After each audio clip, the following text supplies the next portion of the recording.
I met Paul and said, do you want to join my band, And then George joined. And then Ringo joined. We were just a band who made it very, very big, that's all.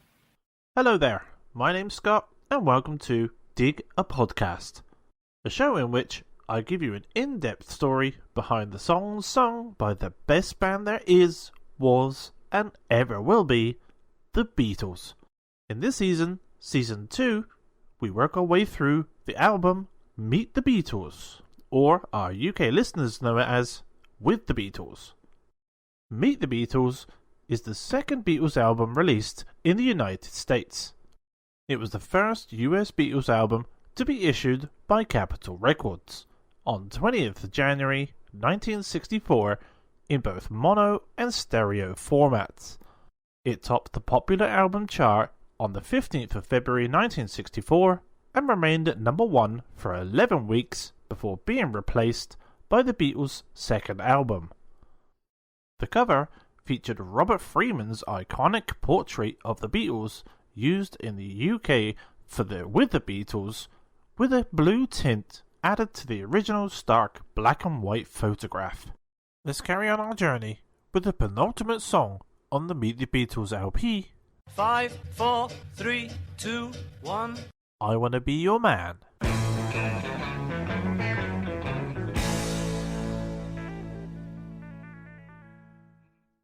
By late 1963, the role of Ringo Starr within the Beatles was becoming increasingly important. In the Cavern Hamburg days of 1962 and earlier, a solo vocal spot was secured for Ringo, as well as with Pete Best before him, to provide a performance spotlight on each member of the band. As fame increased in early 1963, the Beatles' national tours required a much more abbreviated set list, so Ringo's vocal spotlight Boys was usually omitted. As their legion of fans grew larger and larger throughout the year, however, lots continued to be cast among Britain's youth as to who was each one's favourite Beatle. Ringo's popularity continued to increase to the point where chants of Ringo, Ringo were being heard at each performance. In order to satisfy the public demand, it was decided once again to include a vocal spotlight for Ringo in their performances. It also became obvious that another song needed to be added to Ringo's repertoire. It was decided by John and Paul that they were to write a song particularly for their drummer to sing. After presenting a newly written composition Little Child for Ringo's approval, and him thereby rejecting it, they set out to write something more suited to what would be capable of performing live. Songwriting history.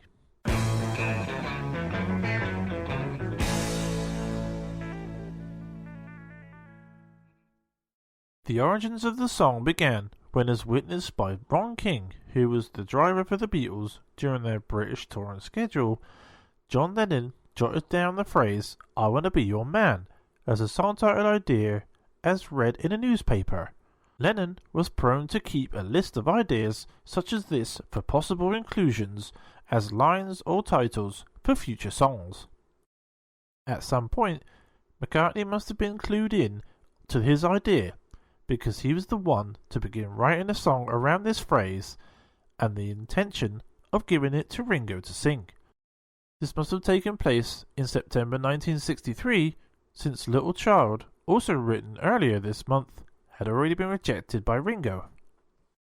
Although there were a few variations of the story at this point, our best bet is to defer to McCartney's first-hand recollection of the story. Regarding his intention for the song, Paul states "I Wanna Be Your Man" was to try to give Ringo something like Boys, an up-tempo song he could sing from the drums. So again, it had to be very simple. Using Boys as a pattern, Paul came up with verses, but abandoned it after having difficulty coming up with a bridge or chorus to go with it. Nonetheless, it had already been decided that this was going to be the song Ringo was going to sing. Here is where a chance meeting resulted in the song becoming completed just in time for them to record it.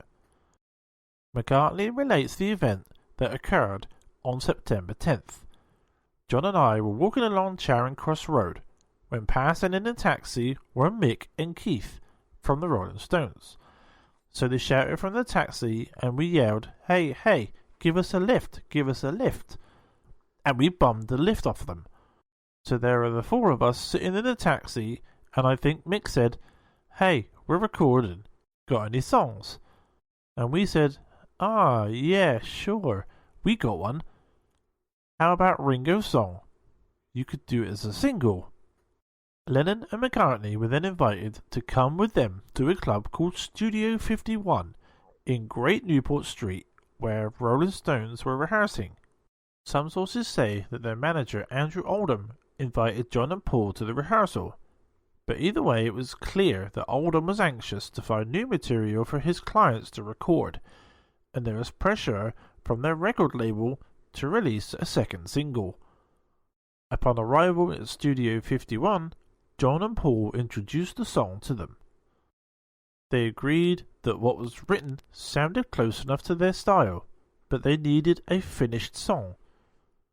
Lennon then stated, "Listen, if you guys really want to be a main part of the song, we'll finish it for you right now."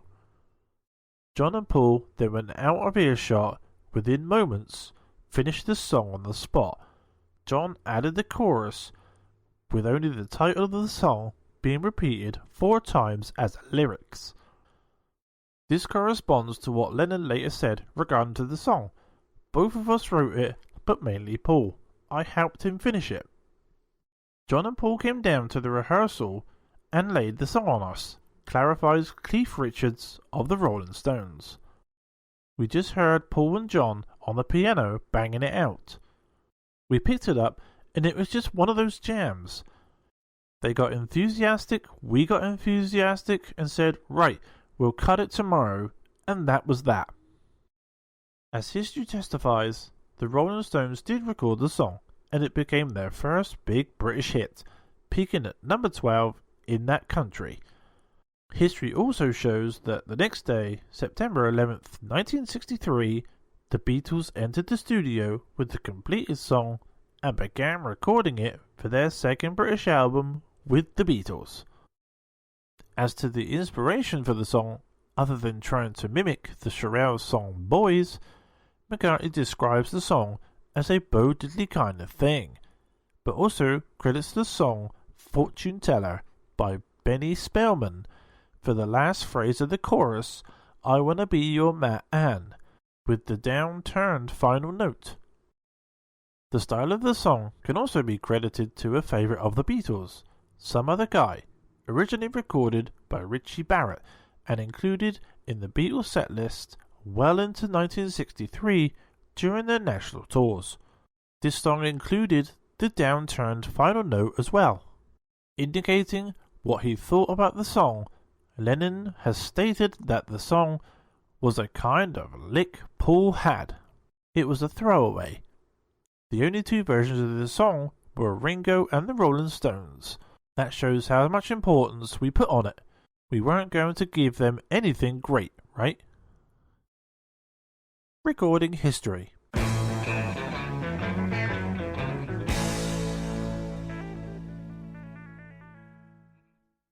For such a simple song, the Beatles had quite a difficult time recording it, probably due to the song being just recently written and them not being exactly sure what kind of arrangement would suit it. September 11th, 1963, the day after they finished it in front of the Rolling Stones, they attempted to record it in the Studio 2 at EMI at 2:30 p.m. After one take, it was decided to leave it for another day. The next day, September 12th, they returned to the song during the evening session, which ran from 7 to 11:30 p.m. After working extensively on both Don't Bother Me and Little Child, the Beatles returned to I Wanna Be Your Man at approximately 10:45 p.m. for 6 more takes, numbered 2 through 7. All 4 Beatles played their usual instruments, while Ringo sang his lead vocal live on these takes. Take 7 was considered the best at this point, being a composite of 2 takes edited together just before the final verse, and they called it a night, although much more work would be needed on this track. 2.5 weeks later, on September 30th, another recording session took place and included this song, although the Beatles were not involved. While they were out of the country, George Martin took it upon himself to try his hand at overdubbing a Hammond organ onto the song. Starting approximately at 8:30 a.m, he attempted 6 tries of this overdub onto the completed take 7 from September 12th, and the last attempt was deemed best, which took the song to take 13. Interestingly, the liner notes of the British with the Beatles album state that John Lennon played the Hammond organ, but official documentation confirms otherwise. 3 days later, on October 3rd, the group, minus George Harrison, reassembled in Studio 2 of EMI for more work on the song. This 3-hour session took place from 10 a.m. to 1 p.m. and started with Ringo double-tracking his vocal and adding maracas to the song. These 2 overdubs now took the song to take 15. With the deadline for their second British album perilously close, the Beatles convened once again in Studio 2 of EMI on October 23, 1963 for their final contribution to the album, which was a final overdub for I Wanna Be Your Man. Although documents don't reveal what this overdub included, it was done at the beginning of this session, which ran from 10 a.m. to 1 p.m. After this final overdub was completed, the Beatles observed George Martin and Norman Smith preparing a mono mix with fade for the song, as well as Little Child and Hold Me Tight.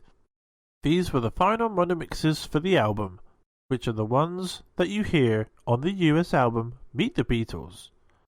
The stereo mix with fade for I Wanna Be Your Man, as well as for the rest of the album, was performed on October 29th by Martin, Smith, Jeff Emmerich, and BT.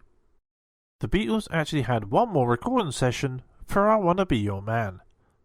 This was on April the 19th, 1964, to provide a pre-recorded soundtrack for the British television special Around the Beatles, which was the broadcast on BBC on May 6th and June 8th, 1964. The group lip-synced to the song in front of a studio audience for the broadcast. This session, which was recorded on 3-track tape, took place at IBC Studios in London, with Jack Good producing, Terry Johnson engineering, and Glenn Johns as a second engineer and tape operator. Johns was to become an engineer-producer for the Let It Be album released in 1970. Thanks for listening to Dig a Podcast. You can subscribe to our podcast on Spreaker, Apple Podcasts, Spotify, or any other podcasting platform. This has been a Team Wilco production.